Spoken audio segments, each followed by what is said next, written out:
It was winter time on the island of Sodor, but there was so much snow that Sir Topham had decided to cancel school and work for the engines and humans. So Emily and Henry decided to watch the students and Mr. Hall near Great Waterton Station. "This is excellent," said Henry. "I always love coming out in the snow, watching the children play and build snowmans and snow forts. It's just a brilliant thing to watch." "I agree, Henry," said Dryden. "The snow is really fun, Henry," said Emily. "You get to bash through snow and it'll just go all over your face and your funnel. It's just going to be an amazing time." "We love the snow," said Tara and Ashlyn all together. So far, the engines and the school kids got to enjoy their very own snow day, and they were really happy about it. Thomas, on the other hand, was near Tidmouth Sheds watching the three other school children. "I have to go," said Thomas. "I have to go to Knapford to drop off some passengers.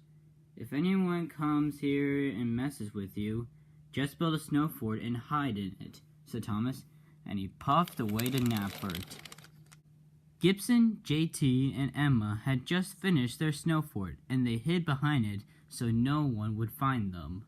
But little did they know that trouble was running into the three students.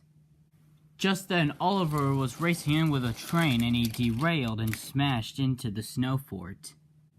"Are you all right, Oliver?" said Emma. Emma was the only student who was still standing. JT and Gibson had fallen down once Oliver bashed through the pile. "Oh, I'm fine, Emma," said Oliver.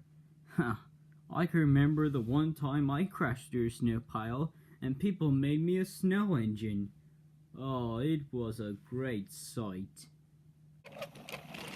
"Well, Oliver, didn't you have another accident here?" "Yeah, I did," said Oliver. "Almost like that one you had in 2003. Yeah, you crashed into some snow. Looks like you did it here again. But don't worry, we'll clear up all this mess really fast."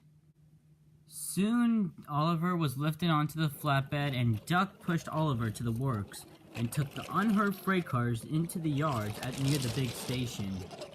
"What are we going to do now?" said Gibson. "We're stranded out here with no engine to be watching us."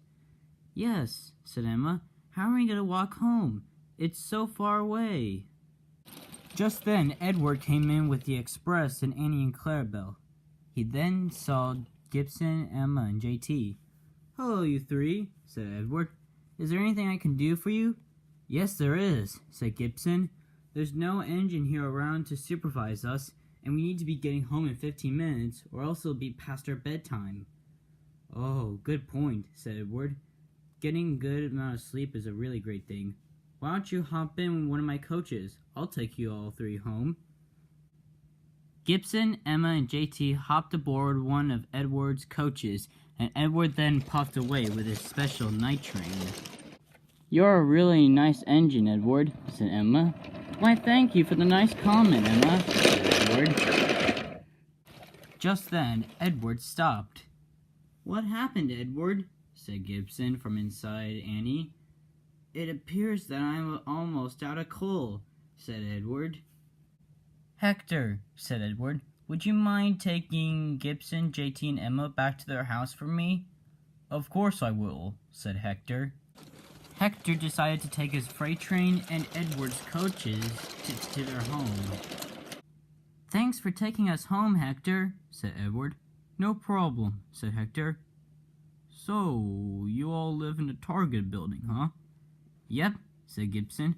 "There wasn't any other house we could find, but Sir Topham Hatt was very kind to let all the school children, Mr. Hall, and Officer Todd to live in this Target building." "Wow," said Hector. "That was really nice of him. Sir Topham Hatt's a really awesome controller.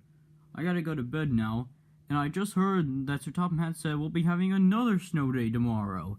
And Hector puffed away with his train to his shed.